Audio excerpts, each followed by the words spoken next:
like kind of speaking of Michael Porter Jr., I did kind of want to just like have this conversation. I feel like he does fit from a basketball perspective, and I see a lot of fans saying like it wouldn't cost a whole lot to get him, but like I just 100% disagree. Like I think his Me too. value, like his trade value, I think like before the season was at a like all time low.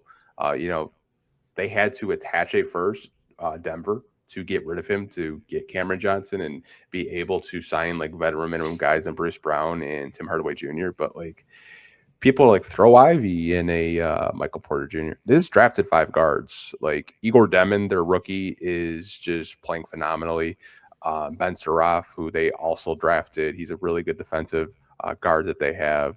Drake Powell is a really intriguing two-way wing who I think is going to be a really good player for them for a long time.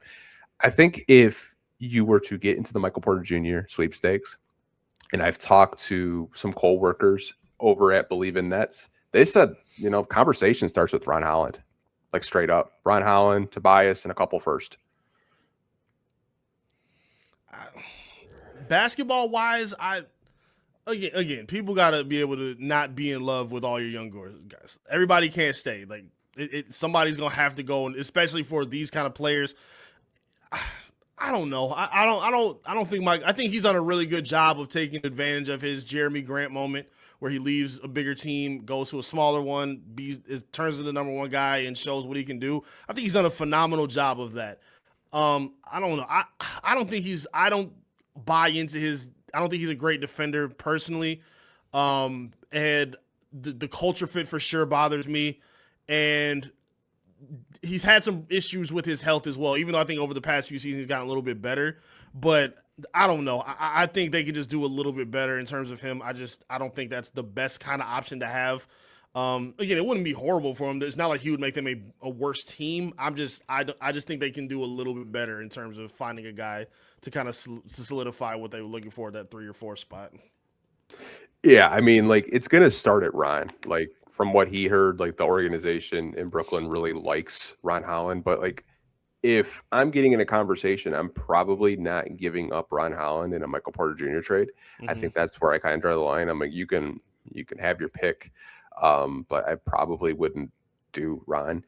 The reports were coming out that it could be a three-way trade. It could be Michael Porter Jr. going to Golden State, Jonathan Kaminga Yeah, I going to saw that. Sacramento. I Mm-hmm. mean, like that could be a thing. I've seen Miami as a dark horse team. I've seen Milwaukee possibly, getting into that sweepstakes. That and Zach Levine. I mean, there's a lot of trade rumors this time of year, but I like Michael Porter Jr. I think you look at his volume from three right now. I don't think he's getting the same volume here in Detroit, but he's shown the ability to, if you want to like place him into a secondary or third option role, he did that in Denver, so it's not like unfamiliar territory.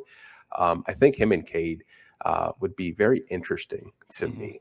Very interesting to me. I think the fit could definitely work, but again, I think Brooklyn, they're good on guards. I don't think they need Jaden Ivey. They Right. just like how many guards did we just see them draft? Right.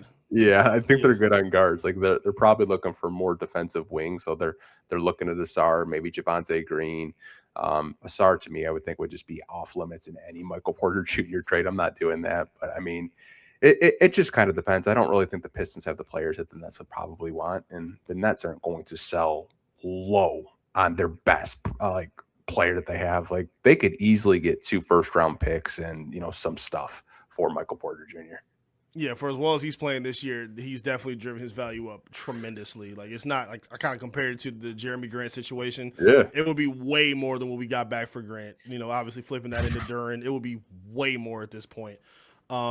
Yeah, again, I wouldn't hate it. And again, he's done a good job of branching out as a player. I didn't think he was going to be this good. I'll be the first to say it. I did not think it was going to be as impressive as he's been. 3-point shooting has still been great, hitting tough shots, creating his own looks at a much more impressive rate. I like what he's done in terms of his growth. God, I think it might be Ice Spice at this point that's driving me away. That y'all just said that. It really is making me mad sitting here thinking about her performing at halftime. Did it? Like, I don't want to see that. Nah, bro, I'm sorry. And her Hey man, SpongeBob outfits, no, absolutely not. Hey man, just get the Funketeers every halftime show, and I'm good, Thank man. you. Just bring them back every week. We'll be good. Shout out to the Bro, Funketeers. I don't think the Pistons have had I love the Pistons, but respectively, I do not think they've had a good halftime show since the Funketeers. It's been pretty mid.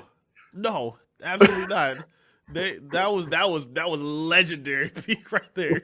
They were trending for like a week straight after that. That was amazing. That was such a fun time.